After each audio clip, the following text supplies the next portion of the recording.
नमस्कार, ये है कहानियों का अद्भुत संसार किस्सा कहानी और मैं मंजीत ठाकुर आपको सुना रहा हूं प्रेमचंद की कहानियां। आज सुनिए उनके कहानी संग्रह मानसरोवर के पहले खंड में संकलित एक कहानी जिसका शीर्षक है गिला। जीवन का बड़ा भाग इसी घर में गुजर गया, पर कभी आराम नहीं नसीब हुआ। मेरे पति संसार की दृष्टि में बड़े सज्जन, बड़े श्रेष्ठ, बड़े उदार, बड़े सौम्य होंगे, लेकिन जिस पर गुजरती है वही जानता है। संसार को तो उन लोगों की प्रशंसा करने में आनंद आता है जो अपने घर को भाड़ में झोंक रहे हों, गैरों के पीछे अपना सर्वनाश के डालते हों। जो प्राणी घर वालों के लिए मरता है उसकी प्रशंसा संसार वाले नहीं करते। वो तो उनकी दृष्टि में स्वार्थी हैं, कृपण हैं, संकीर्ण हृदय हैं, आचार भ्रष्ट हैं। इसी तरह जो लोग बाहर वालों के लिए मरते हैं उनकी प्रशंसा घर वाले क्यों करने लगे? अब इन्हीं को देखो, सारे दिन मुझे जलाया करते हैं। मैं पर्दा नहीं करती, लेकिन सौदे सुलभ के लिए बाजार जाना बुरा मालूम होता है। और इनका यह हाल है कि चीज मंगवाओ तो ऐसी दुकान से लाएंगे जहां कोई ग्राहक भूल कर भी नहीं जाता। ऐसी दुकानों पर न तो चीज अच्छी मिलती है, न तौल ठीक होती है, न दाम ही उचित होते हैं। ये दोष नहीं होते तो दुकान बदनाम ही क्यों होती? पर इन्हें ऐसी ही गई बीती दुकानों से चीजें लाने का मरज है। एक बार कह दिया कि साहब किसी चलती हुई दुकान से सौदे लाया करो, वहां माल अधिक खपता है इसलिए ताजा माल आता है। लेकिन इनकी तो टुटपुंजियों से बनती है और वे इन्हें उल्टे छुरे से मोड़ते हैं। गेहूं लाएंगे तो सारे बाजार से खराब घुना हुआ चावल ऐसा मोटा कि बैल भी न पूछे, दाल में कराई और कंकड़ भरे हुए। मनो लकड़ी जला डालो कि क्या मजाल कि गल जाए। घी लाएंगे तो आधों आध तेल, असोल हो आने कोकोजेम, और दरअसल घी भी एक छटाक कम। तेल लाएंगे तो मिलावट, बालों में डालें तो चिपट जाए, पर दाम दे आएंगे शुद्ध आंवले के तेल का। किसी चलती हुई नामी दुकान पर जाते हुए इन्हें जैसे डर लगता है। शायद ऊंची दुकान और फीका पकवान के कायल है। मेरा अनुमान तो यह है कि नीची दुकान पर ही सड़े पकवान मिलते हैं। एक दिन की बात हो तो बर्दाश्त कर ली जाए, अब रोज रोज का टंटा नहीं सहा जाता। मैं पूछती हूं, आखिर आप टूट पूंजियों की दुकान पर जाते क्यों हो? क्या उनके पालन पोषण का ठेका तुम्ही ने ले लिया? आप फरमाते हैं कि देखकर सबके सब बुलाने लगते हैं। अरे वाह, मुझे क्या कहना है, कितनी दूर की बात है। जरा इन्हें बुला लिया और खुशामद के दो चार शब्द सुना दिए, थोड़ी स्तुति कर दी, बस आपका मिजाज आसमान पर जा पहुंचा। फिर उन्हें सुधी नहीं रहती कि कूड़ा करकट बांध रहा है कि क्या। पूछती हूं, तुम उस रास्ते से जाते ही क्यों किसी दूसरे रास्ते से नहीं जाते? ऐसे उठाए गिरों के मुंह ही क्यों लगाते हो? इसका जवाब नहीं। एक चुप 100 बाधाओं को हराती है। एक बार एक गहना बनवाने को दिया। मैं तो महाशय को जानती थी, इनसे पूछना व्यर्थ समझा। अपने पहचान के एक सुनार को बुला रही थी। संयोग से आप भी विराजमान थे। बोले, ये संप्रदाय विश्वास के योग्य नहीं, धोखा खाओगी। मैं एक सुनार को जानता हूं, मेरे साथ का पढ़ा है, बरसों साथ साथ खेले हैं, वो मेरे साथ चालबाजी नहीं कर सकता। मैं भी समझी कि जब इनका मित्र है और वो भी बचपन का, तो कहां तक दोस्ती का हक न निभाएगा। सोने का एक आभूषण और 100 रुपए इनके हवाले किए।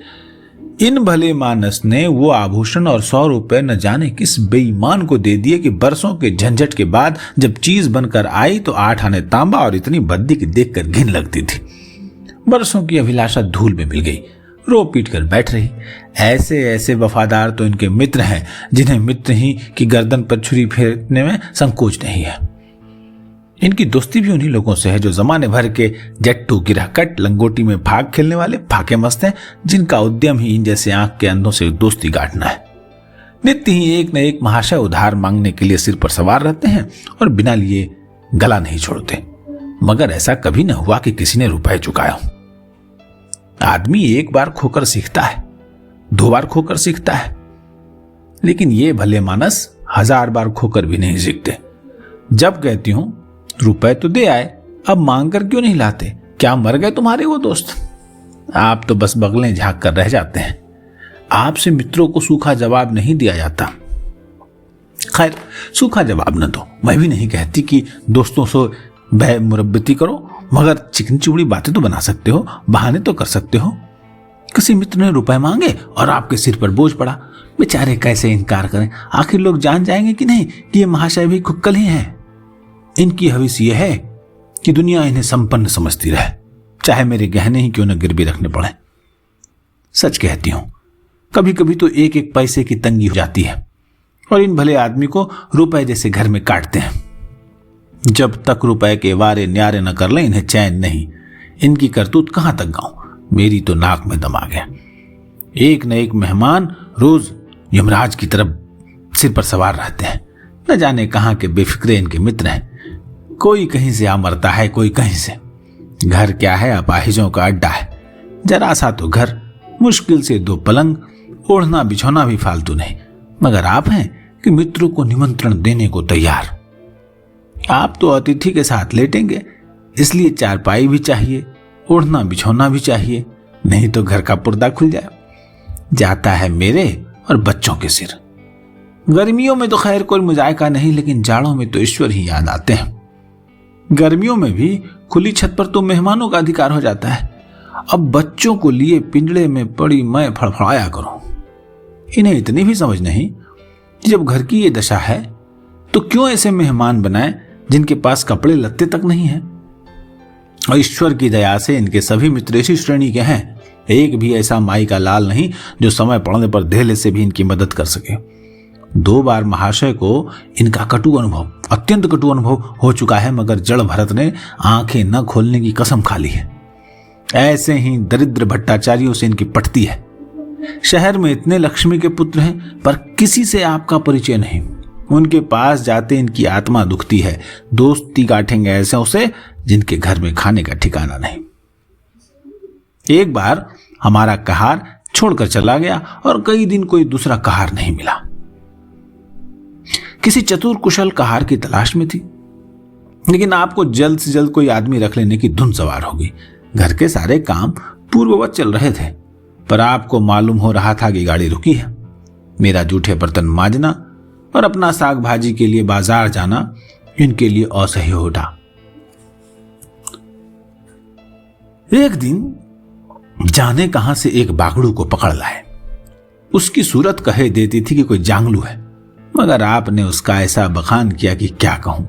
बड़ा होशियार है, बड़ा आज्ञाकारी, परले सिरे का मेहनती, गजब का सलीकेदार और बहुत ही ईमानदार।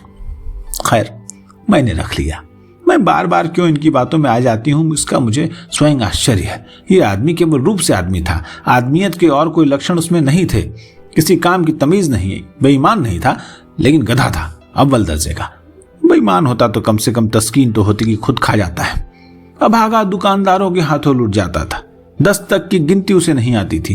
1 रुपया देकर बाजार भेजूं तो संध्या तक हिसाब न समझा सके। क्रोध पी पी के रह जाती थी। रक्त खौलने लगता था कि दुष्ट के कान उखाड़ लूं। मगर इन महाशय को उसे कभी कुछ कहते नहीं देखा। डांटना तो दूर की बात। मैं तो बच्चों का खून पी जाती, लेकिन इन्हें जरा भी गम नहीं। जब मेरे डांटने पर धोती छाटने जाता भी तो आप उसे समीप न आने देते, बस उनके दोषों को गुण बनाकर दिखाया करते थे।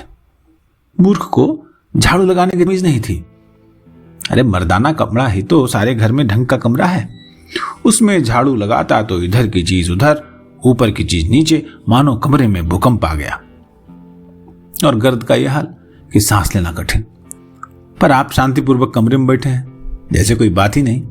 एक दिन मैंने उसे खूब डांटा कि कल से ठीक ठीक झाड़ू नहीं लगाया तो कान पकड़कर निकाल दूंगी। सवेरे सोकर उठी तो देखती हूं कि कमरे में झाड़ू लगी हुई है और हर एक चीज करीने से रखी हुई है। गर्द गुबार का नाम नहीं। मैं चकित होकर देखने लगी और आप हंसकर बोले, देखती क्या हो, आज घूरे ने बड़े सवेरे उठकर झाड़ू लगाई है। मैंने समझा दिया, तुम ढंग से बताती नहीं, उल्टे डांटने लगती हो। मैंने समझा कि खैर दुष्ट ने कम से कम एक काम तो सलीके का किया। अब रोज कमरा साफ सुथरा मिलता। घूरे मेरी दृष्टि में विश्वासी बनने लगा। संयोग की बात, एक दिन जरा मामूल से उठ बैठी और कमरे में आई तो क्या देखती हूं कि घूरे तो द्वार पर खड़ा है और आप खुद तन मन से कमरे में झाड़ू लगा रहे हैं। मेरी आंखों में खून उतर आया। उनके हाथ से झाड़ू छीनकर घूरे के सर पर जमा दी। हराम खोर को उसी दम बहाल कर आप फरमाने लगे, अरे इसका महीना तो चुका दो। वाह हरी समझ, एक तो काम न करे, उस पर आंखें दिखाए, उस पर पूरी मजूरी भी चुका दूं। मैंने एक कौड़ी नहीं दी, एक कुर्ता दिया था वो भी छीन लिया। पर इस जड़ भरत महोदय मुझसे इस बात पर कई दिन तक रूठे रहे, घर छोड़कर भागे जाते थे, बड़ी मुश्किलों से रुके। ऐसे ऐसे भोंदू भी संसार में पड़े हुए हैं। मैं नहीं होती तो शायद अब तक इन्हें किसी ने बाजार में बेच लिया होता। एक दिन मेहतर ने उतारे कपड़ों का सवाल किया। इस बेकारी के जमाने में फालतू कपड़े तो शायद पुलिस वालों या रईसों के घर में हो, मेरे घर में तो जरूरी कपड़े भी काफी नहीं। आपका वस्त्रालय एक बक्सी में आ जाएगा जो डाक पार्सल से कहीं भेजा जा सकता है। फिर इस साल जाड़ों के कपड़े बनवाने की नौबत नहीं आई। पैसे नजर नहीं आते, कपड़े कहां से बने। मैंने मेहतर को साफ जवाब दे दिया, भाई कड़ाके का जाड़ा पड़ रहा था, इसका अनुभव मुझे कम नहीं था। गरीबों पर क्या बीत रही है इसका मुझे ज्ञान था, लेकिन मेरे या आपके पास खेद के सिवा इसका और क्या इलाज है। जब तक समाज का ये संगठन रहेगा ऐसी शिकायतें पैदा होती रहेंगी। जब एक एक अमीर और रईस के पास एक एक मालगाड़ी कपड़ों से भरी हुई है, तब फिर निर्धनों को क्यों न नग्नता का कष्ट उठाना पड़े। खैर, मैंने तो मेहतर को जवाब दे दिया। आपने क्या किया कि अपना कोट उठाकर उसकी भेंट कर दिया। मेरी देह में आग लग गई। मैं इतनी दानशीन नहीं हूं कि दूसरों को खिलाकर आप सो रहूं। अरे देवता के पास यही एक कोट था, आपको इसकी जरा भी चिंता नहीं हुई कि पहनेंगे क्या। यश के लोभ ने जैसी बुद्धि ही हर ली। मेहतर ने सलाम किया, दुआएं दी और अपनी राह ली। अपने आप खुद कई दिन तक सर्दी से ठिठुरते रहे। प्रातःकाल घूमने जाया करते थे, वो बंद हो गया। ईश्वर ने उन्हें हृदय भी एक विचित्र प्रकार का दिया है। फटे पुराने कपड़े पहनते आपको जरा भी संकोच नहीं होता। मैं तो मारे लाज के गड़ जाती हूं, पर आपको जरा भी फिक्र नहीं।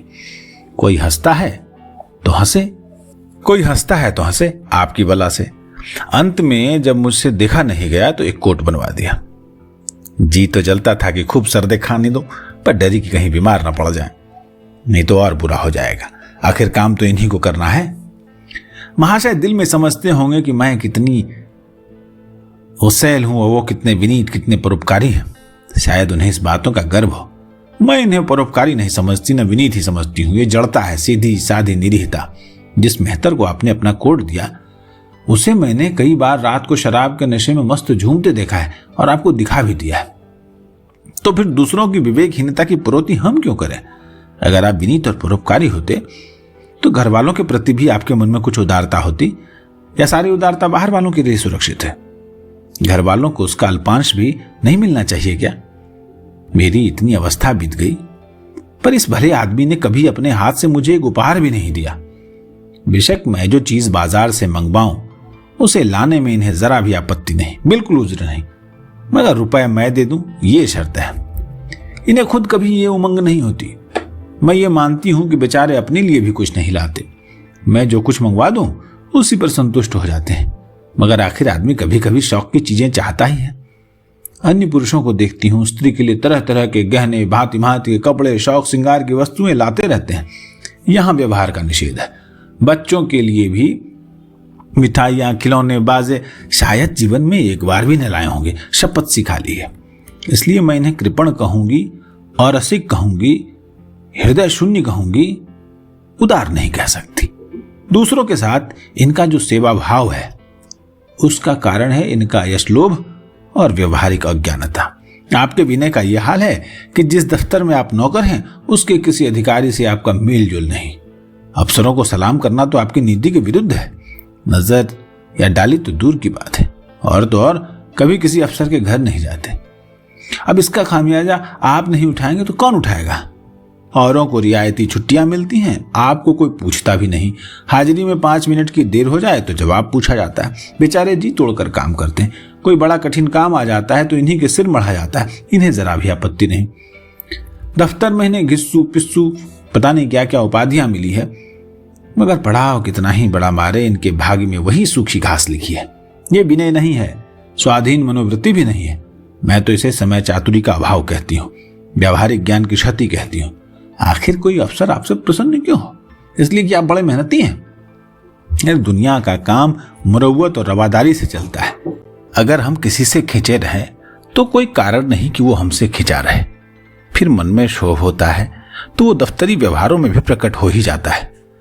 जो मातहत अफसर को प्रसन्न रखने की चेष्टा करता है, जिसकी जात से अफसर को कोई व्यक्तिगत उपकार होता है, जिस पर वो विश्वास कर सकता है, उसका लिहाज वो स्वभाव तक करता है। ऐसे सिरागियों से क्यों किसी को सहानुभूति होने लगी? अफसर भी तो मनुष्य हैं। उनके हृदय में जो सम्मान और विशिष्टता की कामना है वो कहां से पूरी हो? जब अधीनस्थ कर्मचारी ही उससे फिरंट रहें तो क्या उसके अफसर उसे सलाम करने आएंगे? आपने जहां नौकरी की वहां से निकाले गए या काम की अधिकता के कारण छोड़ बैठे। आपको कुटुंब सेवा का दावा है।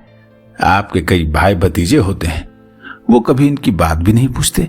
आप बराबर उनका मुंह ताकते रहते हैं। इनके एक भाई साहब आजकल तहसीलदार हैं। घर की मिल्कियत उन्हीं की निगरानी में है। वो ठाठ से रहते हैं, मोटर रख ली है, कई नौकर चाकर हैं, मगर यहां भूल से भी पत्र नहीं लिखते। एक बार हमें रुपयों की बड़ी तंगी हुई। मैंने कहा अपने भ्राताजी से क्यों नहीं मांग लेते? कहने लगे उन्हें क्यों चिंता में डालो, उनका भी तो अपना खर्च है, कौन सी बचत हो जाती होगी। जब बहुत मजबूर किया तो आपने पत्र लिखा। मालूम नहीं पत्र में क्या लिखा। पत्र लिखा या मुझे चकमा दे दिया, पर रुपए नहीं आने थे, नहीं आए। कई दिनों के बाद मैंने पूछा, कुछ जवाब आया श्रीमान के भाई साहब के दरबार से? आपने रुष्ट होकर कहा, अभी केवल 1 सप्ताह तो खत पहुंचे हुए, क्या जवाब आ सकता है? 1 सप्ताह और गुजरा, मगर जवाब नदारद। अब आपका यह हाल है कि मुझे कुछ बातचीत करने का अवसर ही नहीं देते। इतने प्रसन्न चित्त नजर आते हैं कि क्या कहूं। बाहर से आते हैं तो खुश खुश, कोई न कोई शिगुफा लिए। मेरी खुशामद भी खूब हो रही है, मेरे मायके वालों की प्रशंसा भी हो रही है, मेरे गृह प्रबंध का बखान भी असाधारण रीति से किया जा रहा है। मैं इन महाशय की चाल समझ रही थी। ये सारी दिलजोई केवल इसलिए थी कि श्रीमान के भाई साहब के विषय में कुछ पूछ न बैठूं। सारे राजनीतिक, आर्थिक, सामाजिक, आचारिक प्रश्नों की मुझसे व्याख्या की जाती थी, इतने विस्तार और गवेषणा के साथ कि विशेषज्ञ भी लोहा मान जाएं, केवल इसलिए कि मुझे प्रसंग उठाने का अवसर न मिले। लेकिन मैं भला कब चुकने वाली थी। जब पूरे 2 सप्ताह गुजर गए और बीमे के रुपए भेजने की मिति मौत की तरह सिर पर सवार हो गई, तब मैंने पूछा, क्या हुआ? तुम्हारे भाई साहब ने श्रीमुख से कुछ फरमाया कि अभी तक पत्र नहीं पहुंचा? आखिर घर की जायदाद में हमारा भी कुछ हिस्सा है कि नहीं, या हम किसी की लौंडी दासी की संतान है? 500 रुपए साल का नफा तो 10 साल पहले था, अब तो 1000 से कम नहीं होगा। पर हमें कभी कानी कौड़ी नहीं मिली। मोटे हिसाब से हमें 2000 मिलना चाहिए। 2000 न हो, 1000 हो, 500 हो, 250 हो, कुछ न हो तो बीमा का प्रीमियर ही भरने लायक हो। तहसीलदार साहब की आमदनी हमारी आमदनी से चौगुनी है, रिश्वतें भी लेते हैं, तो फिर हमारे रुपए क्यों नहीं देते? आप हैं हाँ हाँ करने लगे। वो बेचारे घर की मरम्मत करवाते हैं, बंधु बांधवों का स्वागत सत्कार करते हैं, नातेदारियों में भेंट भाट भेजते हैं, और कहां से लावे जो हमारे पास भेजे। वाह हरी बुद्धि! मानो जायदाद इसलिए होती है कि उसकी कमाई उसी में खर्च हो जाए। इस भले आदमी को बहाने करने भी नहीं आते। मुझसे पूछते, मैं 1 नहीं 1000 बता देती, 1 से 1 बढ़कर। कह देते कि घर में आग लग गई, सब कुछ स्वाहा हो गया, या चोरी हो गई, तिनका तक नहीं बचा, या 10,000 का अनाज भरा था उसमें घाटा रहा, या किसी से फौजदारी हो गई उसमें दिवाला पिट गया। आपको सूझी भी लचर सी बात, तकदीर ठोक कर बैठ रहे, फिर भी आप भाई भतीजों की तारीफों के पुल बांधते हैं तो मेरे शरीर में आग लग जाती है। ऐसे कौरवों से ईश्वर बचाए। ईश्वर की दया से आपके 2 बच्चे हैं, 2 बच्चियां भी हैं। ईश्वर की दया कहूं या कोप कहूं, सब के सब इतने उद्यमी हो गए हैं कि खुदा की पनाह। मगर क्या मजाल है कि भोंदू किसी को कड़ी आंख से भी देखे। रात के 8 बज गए हैं, युवराज अभी घूम कर नहीं आए। मैं घबरा रहा हूं और आप निश्चिंत बैठे अखबार पढ़ रहे हैं। झल्लाई हुई जाती हूं और अखबार छीन कर कहती हूं कि जाग कर देखते क्यों नहीं कि लौंडा कहाँ रह गया। न जाने तुम्हारा हृदय कितना कठोर है। ईश्वर ने तुम्हें संतान ही न जाने क्यों दे दी। पिता का पुत्र के साथ कुछ तो धर्म है। तब आप भी गर्म हो जाते हैं कि अभी तक नहीं आया, बड़ा शैतान है। आज बच्चा आता है तो कान उखाड़ लेता हूं, हमारे हंटरों के खाल उधेड़ कर रख दूंगा। या बिगड़ कर तैश के साथ आप उसे खोजने निकलते हैं। संयोग की बात, आप उधर जाते हैं, इधर लड़का आ जाता है। मैं पूछती हूँ तू किधर से आ गया, तुझे ढूंढने गए हुए हैं। देखना आज तुम्हारी कैसी मरम्मत होती है। ये आदत छूट जाएगी। दांत पीस रहे थे, आते ही होंगे, छड़ी भी उनके हाथ में है। तुम इतने अपने मन के हो गए हो कि बात नहीं सुनते। आज आटे दाल का भाव मालूम होगा। लड़का सहम जाता है और लैंप जलाकर पढ़ने बैठ जाता है। महाशय जी 2-2.5 घंटे के बाद लौटते हैं, हैरान, परेशान और बदहवास। घर में पांव रखते ही पूछते हैं आया कि नहीं। मैं उनका क्रोध उत्तेजित करने के विचार से कहती हूं कि आकर बैठा तो है, जाकर पूछते क्यों नहीं। पूछकर हार गई, कहां गया था, कुछ बोलता ही नहीं। आप गरज कर कहते हैं मन्नू यहां आओ। लड़का थर थर कांपता हुआ आकर आंगन में खड़ा हो जाता है। दोनों बच्चियां घर में छिप जाती हैं कि कोई बड़ा भयंकर कांड होने वाला है। छोटा बच्चा खिड़की से चूहे की तरह झांक रहा है। आप क्रोध से बौखलाए हुए हैं, हाथ में छड़ी है ही। मैं भी ये क्रोधोन्मत्त आकृति देखकर पछताने लगती हूं कि कहां से शिकायत की।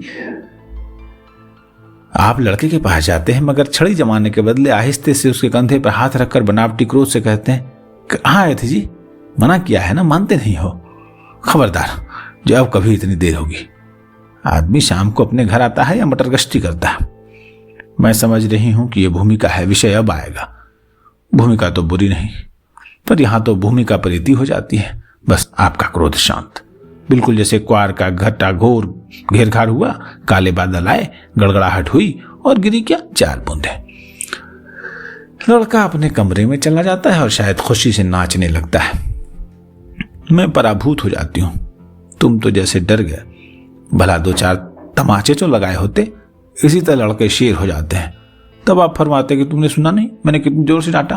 बच्चों की जान ही निकल गई होगी, देख लेना जब फिर कभी देर से आए। मैंने कहा तुमने डांटा तो नहीं। हाँ, आंसू पोंछ दिए। उन्होंने कहा तुमने मेरी डांट सुनी। मैंने कहा क्या कहना है आपकी डांट का, लोगों के कान बहरे हो गए।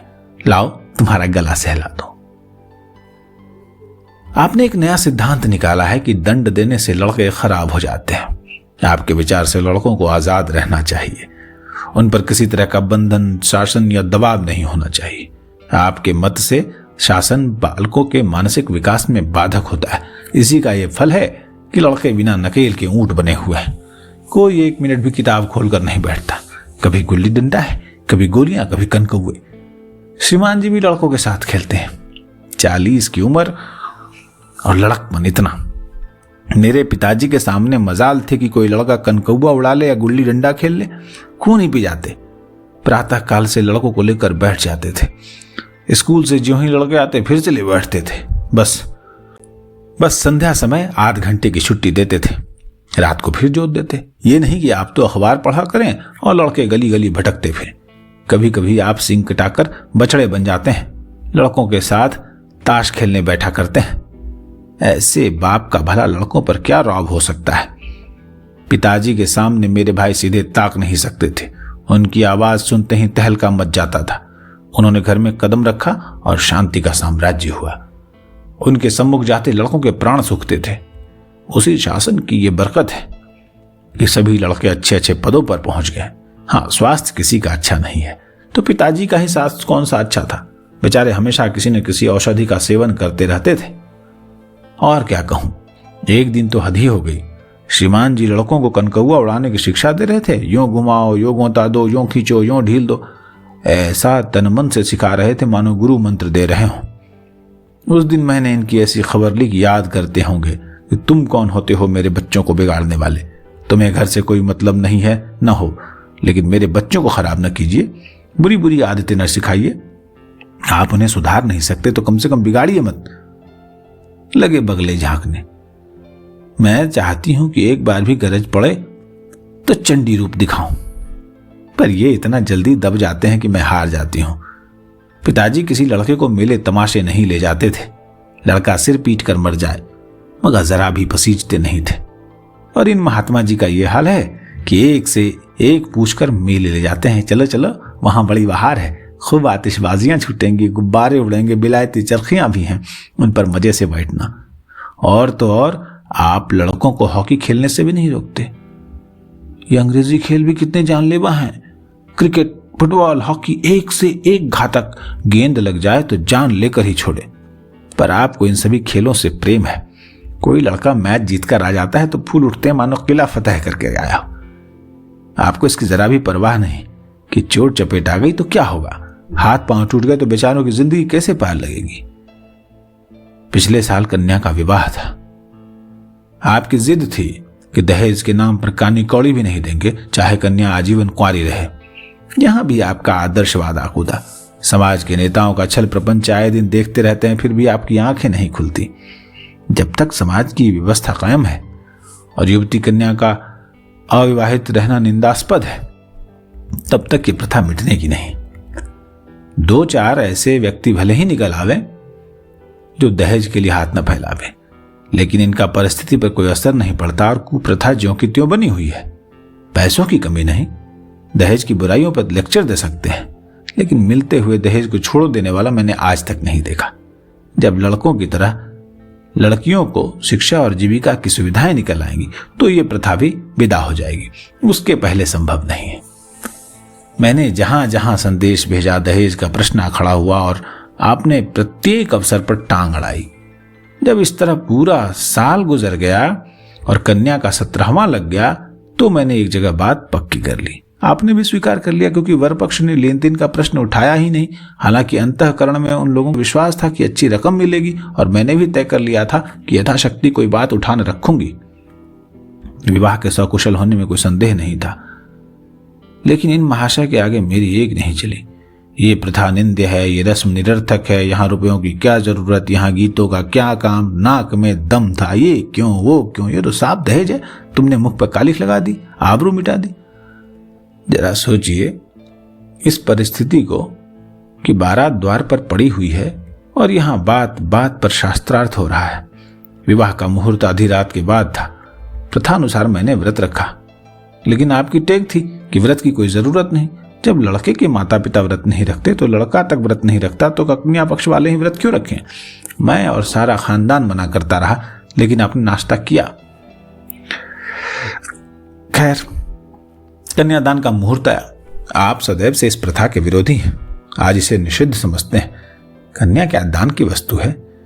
दान रुपए पैसे जगह जमीन का होता है, पशुदान भी होता है, लेकिन लड़की का दान एक लचर सी बात है। कितना समझती हूं, पुरानी प्रथा है, वेद काल से होती चली आई है, शास्त्रों में इसकी व्यवस्था है, संबंधी समझा रहे हैं, पंडित समझा रहे हैं, पर आप हैं कि कान पर जू नहीं रेंगती। हाथ जोड़ती, पैर पड़ती हूं, गिड़गिड़ाती हूं, लेकिन आप मंडल के नीचे नहीं गए। और मजा यह है कि आपने ही तो यह अनर्थ किया और आप ही मुझसे रूठ गए। विवाह के पश्चात महीनों बोलचाल नहीं रही, झक मारकर मुझी को मनाना पड़ा। किंतु सबसे बड़ी विडंबना यह है कि इन सारे दुर्गुणों के होते हुए भी मैं इनसे एक दिन भी पृथक नहीं रह सकती, एक क्षण का वियोग नहीं रह सकती। इन सारे दोषों पर भी मुझे इनसे प्रगाढ़ प्रेम है। इनमें यह कौन सा गुण है जिस पर मैं मुग्ध हूं, मैं खुद नहीं जानती, पर इनमें कोई बात ऐसी है जो मुझे इनकी चेली बनाए हुए है। ये जरा मामूली सी देर से घर आते हैं तो प्राण नहों में समा जाते हैं। आज यदि विधाता इनके बदले मुझे कोई विद्या और बुद्धि का पुतला रूप और धन का देवता भी दे तो मैं उसकी ओर आंख उठाकर न देखूं। ये धर्म की बेड़ी है, कदापि नहीं, प्रथागत पतिव्रत भी नहीं, बल्कि हम दोनों की प्रकृति में कुछ ऐसी क्षमताएं, कुछ ऐसी व्यवस्थाएं उत्पन्न हो गई हैं मानो किसी मशीन के कलपुर्जे घिस घिस कर फिट हो गए हों और एक पुर्जे की जगह दूसरा पुर्जा काम न दे, चाहे वो पहले से कितना ही सुडौल, नया और सुदृढ़ हो। जाने हुए रास्ते से हम निशंक आंख बंद किए चले जाते हैं और उसके ऊंचे नीचे मोड़ और घुमाव सब हमारी आंखों में समाये हैं। अनजान रास्ते पर चलना कितना कष्टप्रद होगा। शायद मैं इनके दोषों को गुणों से बदलने पर भी तैयार नहीं होंगी। ये कहानी थी प्रेमचंद साहब की, मुंशी प्रेमचंद की गिला। मनोरंजक तरीके से एक पति का वर्णन जो है किस तरह से किया गया है, उसके पत्नी की शिकायत के अंदाज में ये आपने सुना। अच्छा लग रहा हो तो कमेंट में बताएं कि कहानी कैसी लगी। अपने मित्रों, इष्ट मित्रों, परिवारों, रिश्तेदारों को सुनाएं ये कहानी। हिंदी का अच्छा साहित्य हम आप तक पहुंचाने की कोशिश कर रहे हैं। और चैनल सब्सक्राइब करें, किस्सा कहानी चैनल है। और आवाज आप सुन रहे थे मंजीत ठाकुर की। नमस्कार।